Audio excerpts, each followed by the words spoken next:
नमस्कार विद्यार्थी मित्र हो. इयत्ता 12वी मराठी युवक भारती बोर्डाच्या कृतीपत्रिकेनुसार घटकनिहाय सराव आपण करतो आहोत.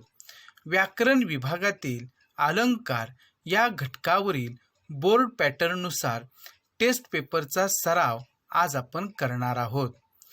या प्रकारच्या सराव पेपरमधून तुमची बोर्ड परीक्षेची परिपूर्ण तयारी होईल असा माझा विश्वास आहे.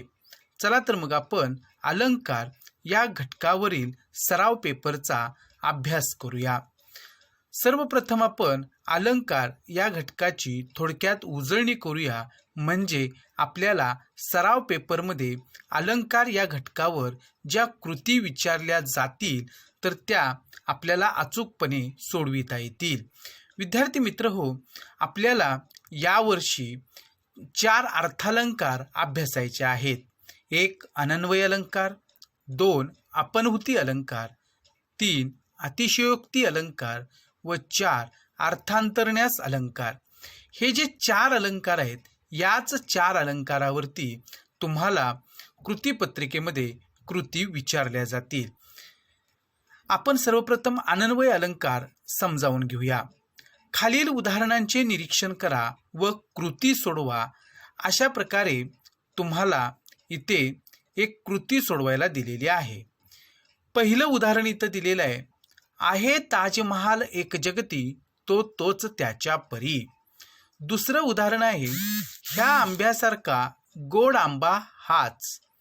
विद्यार्थी मित्र हो, वरील दोन्ही उदाहरणांतील उपमेय आपण सर्वप्रथम कोणती आहेत ती पाहूया.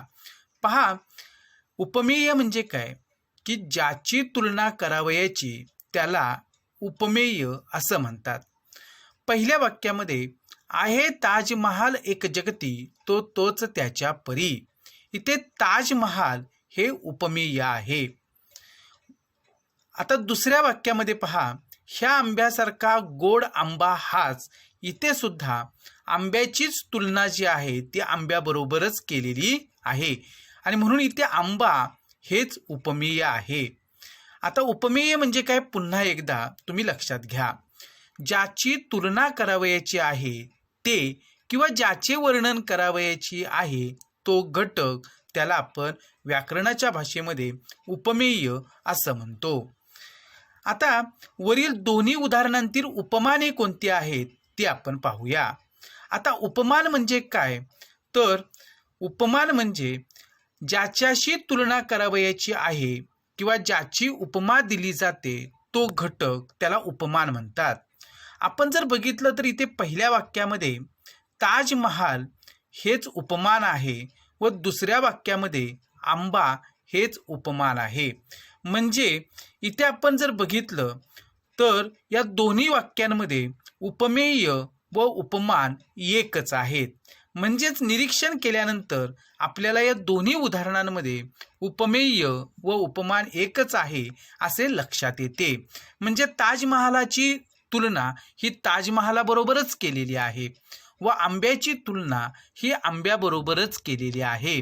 म्हणजे उपमेय ताजमहाल आहे व उपमान सुद्धा ताजमहालच आहे. तसं दुसऱ्या वाक्यामधील उपमेय हे आंबा आहे व उपमान सुद्धा आंबा आहे. म्हणजे इथं आपल्याला हे लक्षात घ्यावं लागेल की हे दोन्ही वाक्यामध्ये उपमेय व उपमान एकच आहेत. यावरून आपल्याला अनन्वय अलंकार म्हणजे काय तर ते लक्षात येतं की उपमेयाला दुसऱ्या कशाचीच उपमा देता येत नसेल, म्हणजे जेव्हा उपमेयाला उपमेयाचीच उपमा दिली जाते तेव्हा अनन्वय अलंकार होतो. जसं आपण आहे ताजमहाल एक जगती तो तोच त्याच्या परी हे उदाहरण पाहिलं आणि त्याच्यामध्ये ताजमहालाला इतर कोणत्याही गोष्टी, ताजमहालाची बरोबरी किंवा ताजमहालाला इतर कोणत्याही गोष्टीची उपमा देता येत नाही. ताजमहाल ही वास्तू एकमेवाद्वितीय आहे, तिची तुलना इतर कोणत्याही वास्तूबरोबर करता येत नाही आणि म्हणून इथं या उदाहरणामध्ये ताजमहालाला ताजमहालाचीच उपमा दिलेली आहे आणि म्हणून इथे अनन्वय अलंकार झालेला आहे. हे तुमच्या लक्षात आलेलं असेल. आता अन्वय म्हणजे संबंध आणि अनन्वय म्हणजे तुल्य अन्वय म्हणजे संबंध मिळत नाही असा, म्हणजेच अतुलनीय, म्हणजे ज्याची तुलना करता येत नाही त्याला आपण अतुलनीय असं म्हणतो. इथं ताजमहालाची तुलना इतर कोणत्याही वास्तूबरोबर करता येत नाही. यावरून अन्वय अलंकाराची वैशिष्ट्ये आपल्याला याप्रमाणे सांगता येतील की उपमेय एखाद्या गुणाच्या बाबतीत अद्वितीय असते, म्हणजे ताजमहालाचं जे सौंदर्य आहे ते जगातल्या इतर कोणत्याही वास्तूला मिळालेलं नाही, आणि म्हणून इथं जे उपमेय आहे ताजमहाल तर ते अद्वितीय आहे जगामध्ये. आता दुसरं वैशिष्ट्य आपल्याला सांगता येईल की उपमेयाला योग्य असे उपमान मिळू शकत नाही, म्हणून उपमेयाला उपमेयाचीच उपमा द्यावी लागते. इथे ताजमहालाला इतर कोणतीही उपमा आपल्याला देता येत नाही. इथे ताजमहालाची तुलना ही ताजमहालाबरोबरच केलेली आहे, म्हणजे उपमेयाची तुलना ही उपमेयाबरोबरच केलेली आपल्याला इथं दिसते, म्हणजेच उपमेयाला उपमेयाचीच उपमा इथं दिलेली आहे, आणि म्हणून इथे हा अन्वय अलंकार झालेला आहे. हे आता तुमच्या लक्षात आलेलं असेल. आता आपणहुती अलंकार आपण समजावून घेतलेला आहे. विद्यार्थी मित्र हो, अलंकार या घटकावरचा एक स्वतंत्र व्हिडिओ मी बनवलेला आहे, आणि तो तुम्ही पाहिल्यानंतर तिथे सविस्तर मी सर्व उदाहरणं, जादाची उदाहरणं अशी तुम्हाला प्रत्येक अलंकाराची मी तिथे दिलेली आहे, आणि तो घटक जर तुम्ही पाहिलात, अभ्यासलात किंवा तो व्हिडिओ पाहिलात तुम्ही, तर तुम्हाला संपूर्ण अलंकार हा घटक जो आहे तो अधिक चांगल्या प्रकारे समजू शकेल, सोपा वाटू लागेल. आता आपणहुती अलंकार म्हणजे काय हे सुद्धा आपण अभ्यासलेलं आहे. खालील उदाहरणांचे निरीक्षण करा व कृती सोडवा, आणि ते उदाहरण दिलेलं आहे. न हे नयन पाकळ्या उमलल्या सरोजातील, न हे वदन चंद्रमा शरदीचा गमे केवळ. आता वरील उदाहरणामध्ये पहिल्या ओळीतील उपमेय जे आहे ते काय आहे, तर इथे नयन हे उपमेय आहे. आता आपल्याला हे लक्षात आलेलं असेल की पहिल्या वाक्यामध्ये उपमान काय आहे, म्हणजे हे जे काही डोळे आहेत, म्हणजे उपमेय जे आहे नयन, तर त्याची जी तुलना आहे किंवा त्याला जी उपमा दिलेली आहे ती कशाची दिलेली आहे, तर इथे आपल्याला कमळातल्या पाकळ्यांची उपमा ह्या नयनाला किंवा या डोळ्यांना दिलेली आपल्या इथं लक्षात येते. आता दुसऱ्या ओळीमध्ये न हे वदन, तर वदन हे काय आहे, उपमेय आहे, आणि इथं वदनाला म्हणजे तोंड जे आहे तर त्याला कशाची उपमा दिलेली आहे, तर शरद ऋतूतील चंद्राची उपमा जी आहे ती इथं वदनाला दिलेली आहे. म्हणजे इथे उपमेय म्हणजे ज्याची तुलना करावयाची आहे त्याला उपमेय असं पण म्हणतो, आणि ज्याच्याशी तुलना करावयाची आहे त्याला आपण उपमान म्हणतो. इथे उपमेय नयनची तुलना जी आहे तर ती कमळातल्या पाकळ्यांबरोबर केलेली आहे, म्हणजे कमळातल्या पाकळ्या हे इथं काय आहे, उपमान आहे. आणि दुसऱ्या ओळीमध्ये आपल्याला वदन हे उपमेय असलेलं लक्षात येतं, आणि त्याला उपमा जी आहे ती शरद ऋतूतील चंद्राची इथं दिलेली आहे, म्हणजे उपमान शरद ऋतूतील चंद्र आहे. आता या गोष्टी तुमच्या लक्षात आलेल्या आहेत.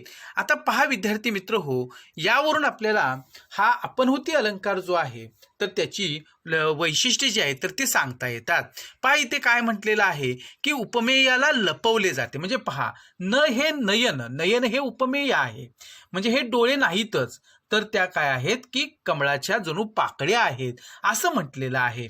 म्हणजे इथं उपमेय जे आहे तर ते उपमेय असूनही ते उपमेय नाही तर उपमानच आहे असं सांगितलं जातं, म्हणजेच उपमेयाचा निषेध केला जातो, आणि निषेध दर्शवण्यासाठी न, नव्हे, नोहे, नसे, कसले असे शब्द येतात. म्हणजे साधी गोष्ट येते आपल्याला इथं पहिल्या ओळीमध्ये हे लक्षात येईल की उपमेय नयन आहे, परंतु इथं उपमेय नयन असूनही ते उपमेय नाही तर उपमानच आहे असं सांगितलंय. म्हणजे न हे नयन पाकळ्या उमलल्या सरोजातील, म्हणजे हे डोळे नाहीत तर त्या जणू त्या ठिकाणी ह्या कमळाच्या पाकळ्या आहेत असं म्हटलेलं आहे. आणि दुसऱ्या ओळीमध्ये हे न हे वदन, म्हणजे हे वदन नाहीच तर तो त्या ठिकाणी शरद ऋतूतील चंद्र आहे असं म्हटलेलं आहे, म्हणजे उपमेयाचा इथं निषेध केलेला आहे असं आपल्याला इथे लक्षात येते. आता विद्यार्थी मित्र हो, यावरून आपल्याला हा जो काही आपणहुती अलंकार आहे तर तो लक्षात घेता येतो की कसा घडतो ते पहा. की आपणहुती म्हणजे लपवणे किंवा झाकणे. वरील उदाहरणातील पहिल्या ओळीत नयन हे उपमेय आहे, हे आता तुमच्या लक्षात आलेलं आहे. कमळातल्या पाकळ्या हे काय आहे, अर्थातच उपमान आहे. इथे डोळे हे डोळे नसून त्या कमळाच्या पाकळ्या आहेत. म्हणजे नयन म्हणजे हे डोळे जे आहेत तर ते डोळे नसून जणू कमळाच्या पाकळ्या आहेत. म्हणजे डोळ्यांना इथं कमळाच्या पाकळ्यांची उपमा दिलेली आहे. असं सांगत असतानाच इथे उपमेयाला म्हणजे डोळ्यांना लपवून दूर सारून म्हणजेच उपमेयाचा निषेध करून त्याच्या जागी उपमानाची स्थापना केलेली आहे. आता दुसऱ्या उदाहरणामधील पहा, वदन या उपमेयाचा निषेध करून तो शरद ऋतूतील चंद्र आहे असे म्हणून उपमानाची स्थापना केली आहे. आणि म्हणून इथे आपणहुती अलंकार झालेला आहे. यावरून आपल्याला आपणहुती अलंकार म्हणजे काय ते सांगता येतं की उपमेयाचा निषेध करून उपमेय हे उपमानच आहे असं जेव्हा सांगितलं जातं तेव्हा आपणहुती अलंकार होतो. म्हणजे आपण अनन्वय अलंकार समजावून घेतला, आपणहुती अलंकार समजावून घेतला. याची अनेक उदाहरणं जी आहेत तर ती स्वतंत्र व्हिडिओ मी जे अलंकाराचा तयार केलेला आहे त्याच्यामध्ये तुम्हाला पाहायला मिळतील. आपण इथे थोडक्यात उजळणी करतो आहोत. आता तिसरा अलंकार पाहतो आहोत आपण, अतिशयोक्ती अलंकार. आता आपल्याला खाली एक उदाहरण दिलेलं आहे आणि त्या उदाहरणाचं निरीक्षण करायला सांगितलेलं आहे आणि आशयाच्या दृष्टीने असलेली असंभाव्यता जी आहे तर ती तुम्ही लक्षात घ्या असं आपल्याला इथे सांगितलेलं आहे. पहा इथे उदाहरण आहे, जो अंबरी उफळता खूर लागला आहे तो चंद्रमा निज तनुवरी डागला आहे. आता विद्यार्थी मित्र हो, या उदाहरणामध्ये नलराजाचा घोडा आकाशात इतका उंच उसळला की त्याचा खूर चंद्राला लागला म्हणून चंद्रावर डाग पडला असे वर्णन केले आहे. म्हणजे इथं खरं तर हे अतिशयोक्तीचं उदाहरण आहे की घोडा जो आहे तो आकाशात इतका उंच जो आहे तो उसळणं शक्य नाही आणि त्याच्या पायाचा खूर जो आहे तर तो चंद्राला लागणं हे सुद्धा केवळ अशक्य आहे.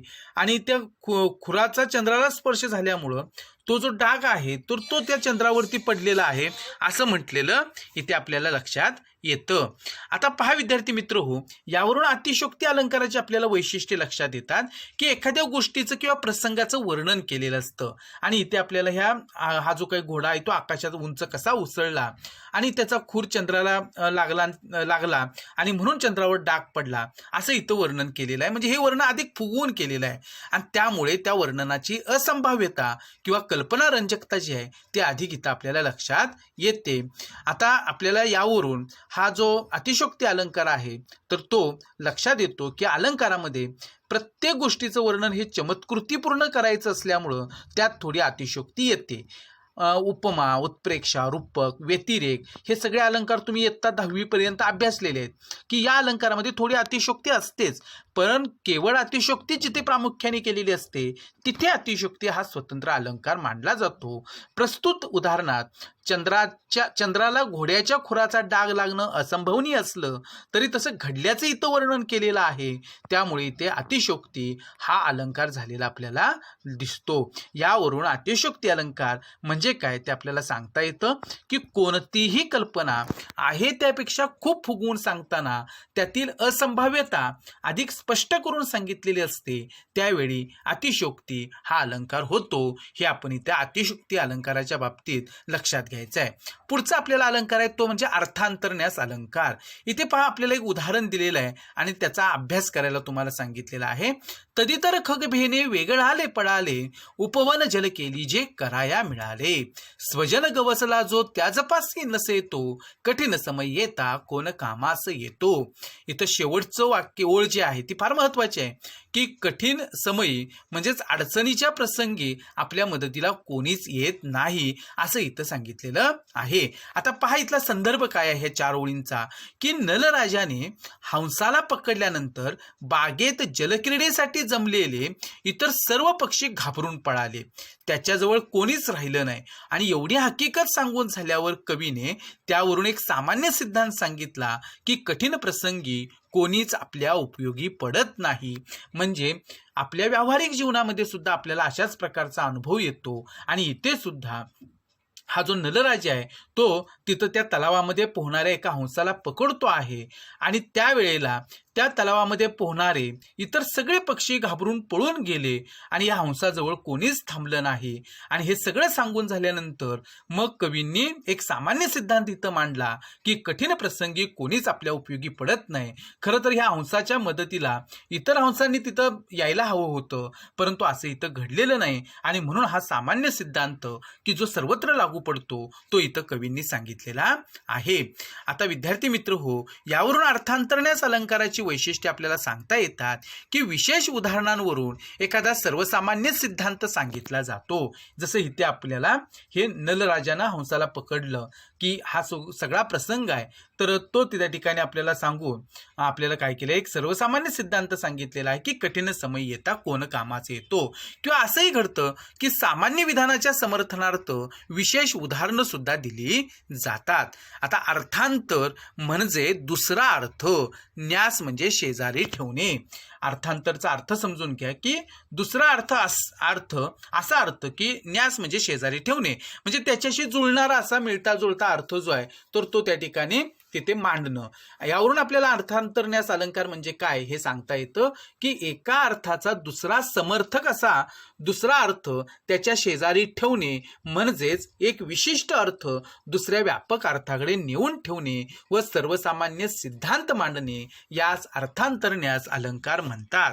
म्हणजे अशा प्रकारे आपल्याला एखादं विशेष उदाहरण देऊन त्यावरून एखादा सामान्य सिद्धांत सांगितला जातो किंवा एखादं विशेष एखाद्या सामान्य विधानाच्या समर्थनार्थ विशेष उदाहरणं सुद्धा दिली जातात, तेव्हा अर्थांतर न्यास हा अलंकार होतो. आता आपण अलंकार या घटकावरच्या ज्या कृती आहेत तर त्या कृतींचा अभ्यास करूया. म्हणजे हा टेस्ट पेपर जो आहे तो आपण सोडवूया, म्हणजे तुमच्या लक्षात येईल की कशा प्रकारच्या कृती आपल्या कृतीपत्रिकेमध्ये विचारल्या जाणार आहेत. पहा, आपल्या कृतीपत्रिकेमध्ये विभाग 5वा आहे हा व्याकरण व लेखन, आणि प्रश्न 5 व्याकरण, त्याच्यामध्ये चौथा घटक जो आहे तो अलंकार, आणि इथं आपल्याला कृती दिलेली आहे की योग्य पर्याय निवडा. आता पुढील काव्यपंक्तीतील अलंकार ओळखून लिहा अशी सूचना दिलेली आहे. आणि पहिलं त्या ठिकाणी उदाहरण दिलेलं आहे, मुंगी उडाली आकाशी तिने गिळले सूर्यासी. या काव्यपंक्तीतील अलंकार आपल्याला ओळखायचा आहे. पहा की एखादी सामान्य मुंगी जी आहे ती आकाशामध्ये उडणं आणि तिनं प्रत्यक्ष सूर्याला गिळणं हे केवळ असंभाव्य आहे.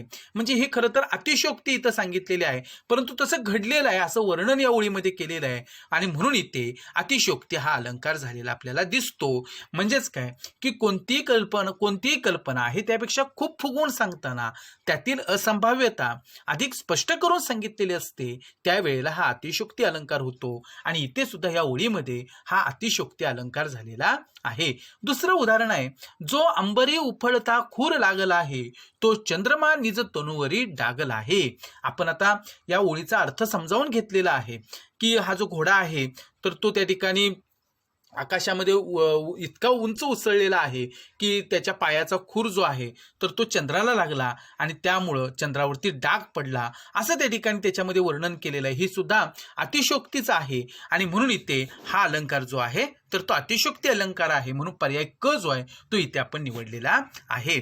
आता पुढे पहा विद्यार्थी मित्र, तिसऱ्या कृतीमध्ये आपल्याला हे उदाहरण दिलेलं आहे की आहे ताजमहाल एक जगती तो तोच त्याच्या परी. आपण हे उदाहरण आता समजून घेतलेलं आहे की ताजमहालाची इथं तुलना जी आहे ती ताजमहालाबरोबरच केलेली आहे.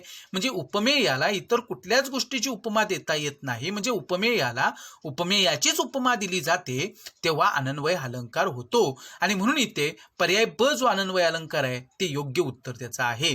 आता चौथी कृती आपल्याला इथे दिलेली आहे, उदाहरण दिलेलं आहे, न हे नयन पाकळ्या उमलल्या सरोजातील, न हे वदन चंद्रमा शरदीचा गमे केवळ. अर्थातच हा अलंकार जो आहे तो आपणहुती अलंकार आहे. आणि आपणहुती अलंकाराचं लक्षण आपल्याला माहिती आहे की उपमेयाचा निषेध करून उपमेय हे उपमानच आहे असं जेव्हा सांगितलं जातं तेव्हा आपणहुती अलंकार होतो. हे उदाहरण आता आपण समजावून घेतलेलं आहे. आता 5वं उदाहरण आहे, अनंत मरणे अधि मरावी स्वातंत्र्याची आस धरावी, मारीर मरणची मरणाभावी मग चिरंजीव पण ये बघते. म्हणजे आपलं मरण सुद्धा त्या ठिकाणी चिरंजीव होऊ शकतं.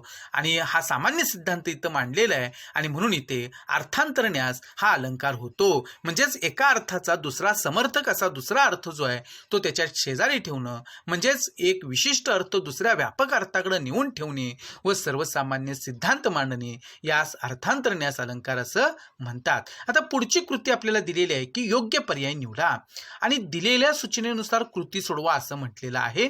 आणि इथं सहावी ही कृती आहे की या अलंकारात उपमेयाला उपमेयाचीच उपमा घ्यावी लागते. आणि 4 अलंकार आपल्याला पर्याय म्हणून इथं दिलेले आहेत. आता कोणता असा अलंकार आहे की जिथं उपमेयाला उपमेयाचीच उपमा दिली जाते? अर्थातच तो अलंकार आहे अनन्वय अलंकार. म्हणून इथे ब हा पर्याय आपण निवडायचा आहे. कारण अनन्वय अलंकाराची वैशिष्ट्ये तुम्हाला माहिती आहेत की उपमेय एखाद्या गुणाच्या बाबतीत अद्वितीय असते आणि उपमेयाला योग्य असे उपमान मिळू शकत नाही. म्हणून उपमेयाला उपमेयाचीच उपमा द्यावी लागते. आता 7वं आहे की या अलंकारात उपमेयाचा निषेध करून उपमेय हे उपमानच आहे असं सांगितलेलं असतं. अर्थातच हा आपणहुती अलंकार आहे आणि ड हे त्याचं अचूक उत्तर आहे. आणि आपल्याला आपणहुती अलंकाराची जी वैशिष्ट्ये आहेत ती माहिती आहे की उपमेयाला लपवले जाते, उपमेय असूनही ते उपमेय नाही तर उपमानच आहे असं सांगितलं जातं. म्हणजेच उपमेयाचा निषेध केला जातो आणि हा निषेध दर्शविण्यासाठी न, नव्हे, नोहे, नसे, कसले असे शब्द जे असतात तर ते येत असतात. आता पुढची आपल्याला कृती दिलेली आहे की पुढील उदाहरणातील उपमान ओळखून लिहा. आता इथं आपल्याला ओळ दिलेली आहे, काव्यपंक्ती दिलेली आहे की न हे नयन पाकळ्या उमलल्या सरोजातील.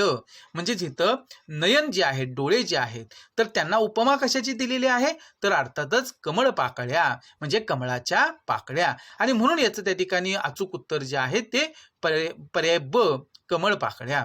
आता 9वं इथं आपल्याला कृती दिलेली आहे की परशा सिंहासारखा उग्र व बलदंड होता.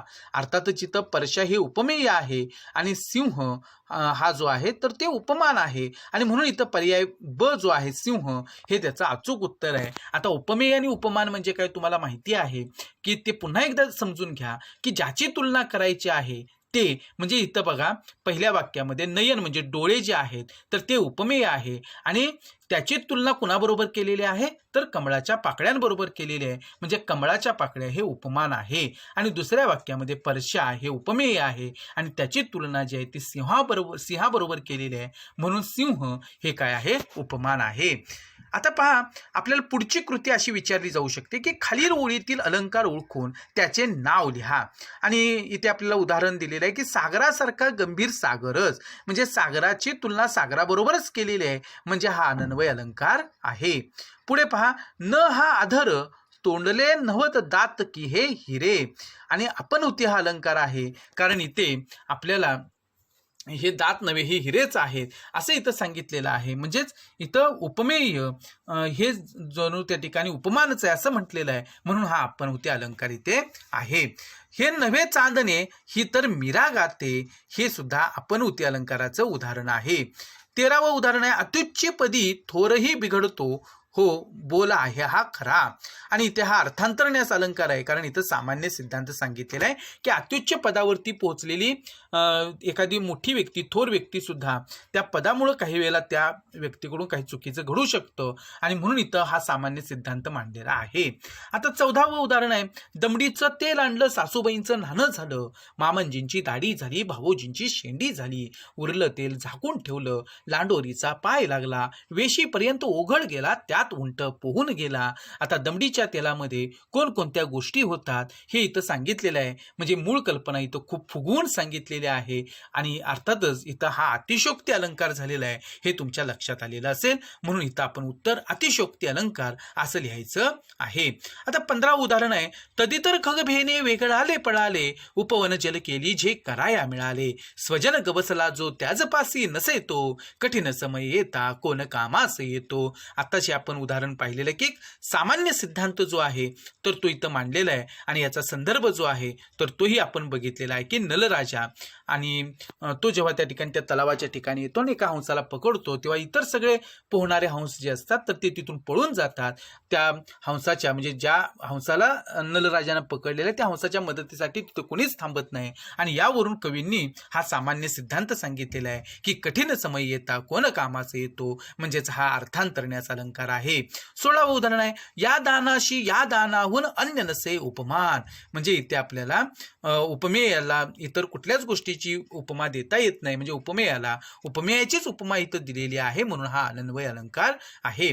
आता खाली दिलेल्या अलंकाराच्या वैशिष्ट्यानुसार आपल्याला अलंकाराचं नाव लिहायचं आहे. पहा, उपमेयाला उपमेयाचीच उपमा दिली जाते. आता हे तुमच्या अधिक चांगलं लक्षात आलेलं असेल, हा अनन्वय अलंकार आहे. 18वा प्रश्न आहे, कृती. एखाद्या प्रसंगाचे वर्णन अधिक फुगवून केलेले असते, अर्थातच अतिशयोक्ती अलंकार आहे. उपमेयाला कोणतीच उपमा लागू पडत नाही, म्हणजे उपमेयाला उपमेयाचीच उपमा दिली जाते, म्हणजे तो अनन्वय अलंकार आहे.